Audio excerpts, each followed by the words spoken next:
attention to your food. And you guys, this isn't about doing an entire overhaul. Oftentimes, you already know. Like, I'm telling you, you already know. You're that person that every time you go out, you don't have any problems, and then you try this, and every time you have that, you go, I don't feel as well as I used to. So pay attention to how you feel immediately after consumption. Like within 10 to 15 minutes after eating, take an inventory check. Like Tyler said, sit back and listen to your body. Have I got a headache? Am I feeling a little more stiff and achy in my hands? Is my stomach just a little bit unsettled? Like your body will talk to you. We just kind of blow it off, but your body will talk to you. Your body is very smart, and you personally are very intuitive. And we tend to we don't like to admit it, right? Because nobody wants to give up their nachos, when they're going out with friends. But sometimes it might be something small. You might need to have pork nachos instead of beef nachos, or whatever. But listen to your body. You are the expert of you. And if we don't say that enough on this podcast, we need to. You are your best advocate, and you are the best expert of you. And obviously, we want you to seek guidance, from people that can help, give you direction and give you resources, but always listen to your own personal internal guidance, because your body knows. I mean, I know the things that bother me, and I know the things that I'm totally fine with too. So, and sometimes it can be something small. I had a girlfriend that said that she couldn't have lactose at all. And I said, okay, that's fine. But I happened to make my famous ice cream that I was just talking about earlier. And she's like, oh my God, I just have to have some. And she actually had a little bit of my homemade ice cream. And she said, you know what? That didn't upset my stomach. And I said, well, when I make my homemade ice cream, I make it with 100% organic milk and 100% organic cream, 100% organic half and half.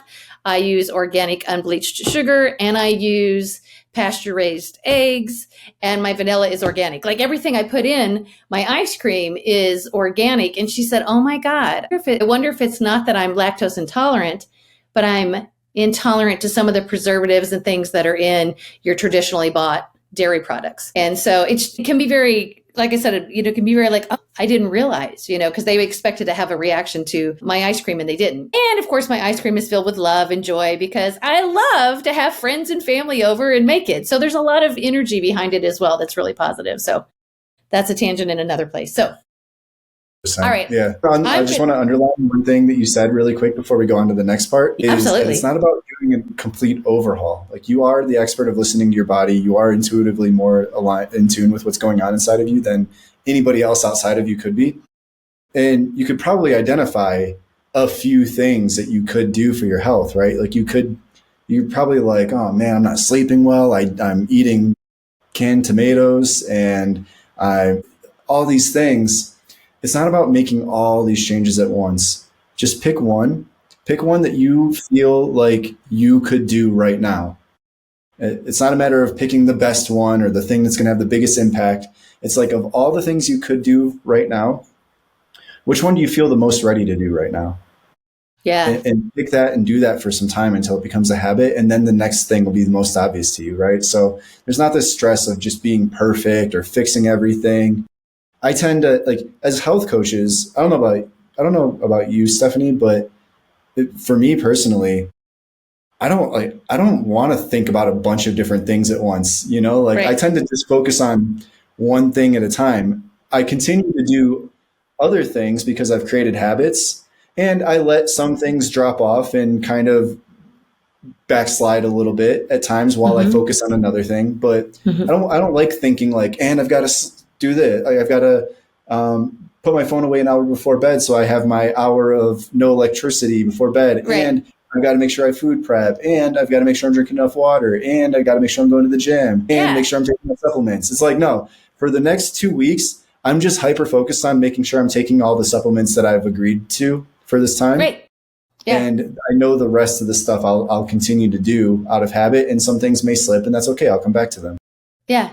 And it is truly baby steps. Oh my God. If everybody wants the quick fix and they want it fast, but it is absolutely the baby steps that lead to the sustained change. Because Tyler, you couldn't be more right. You talked about, and I got to get to bed and, I have to turn all my electricity off an hour before I go to bed. How about we just start with 10 minutes? How about we just start with 10 minutes?